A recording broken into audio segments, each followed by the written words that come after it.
c'est moi qui ai dit, c'est mieux que les hommes les épousent 8 femmes, que de laisser nos filles traîner dans les rues la nuit en faisant la prostitution. C'est moi qui ai dit ça. Je n'ai pas peur de répéter. Tu préfères aujourd'hui être deuxième ou bien troisième femme d'un monsieur, ou bien tu préfères aujourd'hui être toi-même comme ça, seul comme ça dans la nature.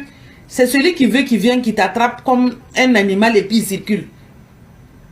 Tu n'es pas un enfant maudit. Je préfère être même 14e, même 20e femme que de rester dehors en électron libre et chacun vient faire de moi ce qu'il veut là. Je refuse ça possible pour nos enfants. Maintenant, comme aujourd'hui, cette question de polygamie divise parce que les femmes disent qu'il y a des disputes entre elles, il y a des préférences du monsieur et autres. Est-ce que ça ne doit pas être encadré aussi? Même le papa qui t'a mis au monde, la maman qui t'a mis au monde là, si vous êtes 7 ou 8 enfants, la maman a un enfant qu'elle aime de tout son cœur plus que les autres enfants. Oh. C'est la réalité. C'est la réalité. En fait, il ne faut pas... Non, attendez, vous voyez...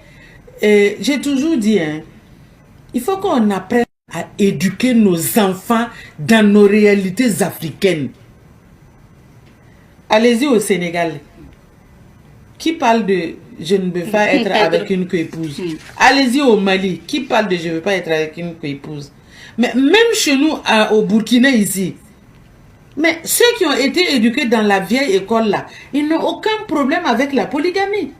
Mais c'est vous, la nouvelle génération, j'ai étudié jusqu'à Bac plus 20 en Ramba. Et vous êtes là que non, si le monsieur décède, les biens me reviennent.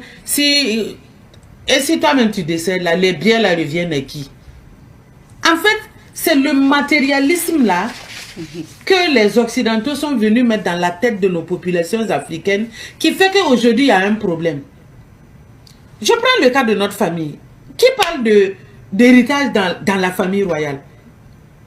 Personne. Personne, parce que si un roi n'est pas, le prochain qui succède là, mais c'est lui qui est toujours le responsable de la famille et ça continue comme ça.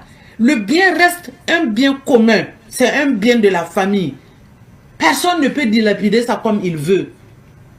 C'est cette éducation qu'on donnait avant.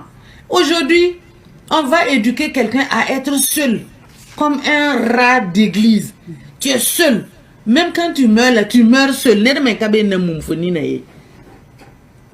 à nos valeurs endogènes. Ce qui est possible là, ce qu'on peut rattraper, rattrapons ce qui est essentiel. On ne peut pas revenir à tout, mais au moins rattrapons l'essentiel. Vous voyez que le pourcentage de femmes